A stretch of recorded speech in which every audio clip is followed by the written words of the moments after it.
మాటలు రావట్లా. ఎందుకంటే ఇంత క్రూరంగా ఒక మొగుడిని చంపుతారా? ప్రశాంత్ సంధ్య. ప్రశాంత్ వచ్చేసి గల్ఫ్లో పనిచేస్తూ రీసెంట్గా ఇంటికి వచ్చాడు. వెళ్ళట్లా. ఈలోపు ఈ సంధ్య అనిల్ అనే వ్యక్తితో అక్రమ సంబంధం. నిజామాబాద్ అవుట్స్కట్స్. ఇక ఈ భర్త ఇక్కడే ఉన్నాడు అని అనుకుంది. ఈలోపు ఈమె భర్తకు తెలిసిపోయింది ఈమె తేడాగా ఉందని. చెప్పాడు, ఆయన మారల.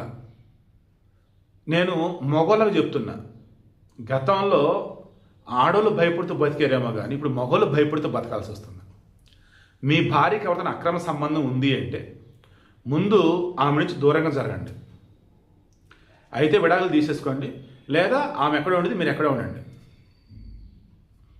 ఎందుకంటే ఆమెతో కలిసి ఉంటున్నారంటే మీరు సావడానికి రెడీ అయినట్టే. మీరు రీసెంట్ టైమ్స్లో ఆడవాళ్ళు అక్రమ సంబంధాలు పెట్టుకొని కన్న బిడ్డల్ని కట్టుకున్న మొగుడిని చంపుతూ ఉన్నారంటే ప్రతి చోట కూడా ఆల్రెడీ అవతలకు తెలిసింది. ఆయనతో సైలెంట్గా ఉన్నారు, లేదా గొడవ పడుతున్నారు, చంపేద్దాం.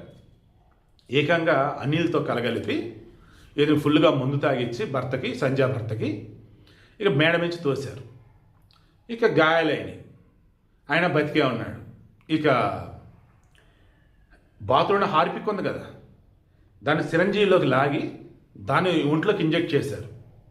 హార్పిక్ డైరెక్ట్ రక్తంలోకి ఇంజెక్ట్ చేశారండి, బాత్రూంలో కడిగే హార్పిక్. ఇంకే బాడీ అంతా కెమికల్ కదా, చనిపోయాడు బాబు. ఇది ఒక రకంగా వచ్చిన వార్త. ఇంకొక వార్త ఏంటంటే గాయాల పాలని ఆసుపత్రి పట్టుకెళ్ళారు, చనిపోలేదు, ఇంకా బతికే ఉన్నాడు. దాన్ని ఆసుపత్రిలో ఎవరు కనపడకుండా ఆమె ఇంకా హార్పిక్ ఎక్కించి చంపేసింది ఆసుపత్రిలో. ఇక ఆడ చనిపోయాడని చెప్పేసి అదొక వార్త. బట్ హార్పిక్ ఎక్కించి మొగుడిని చంపేసింది.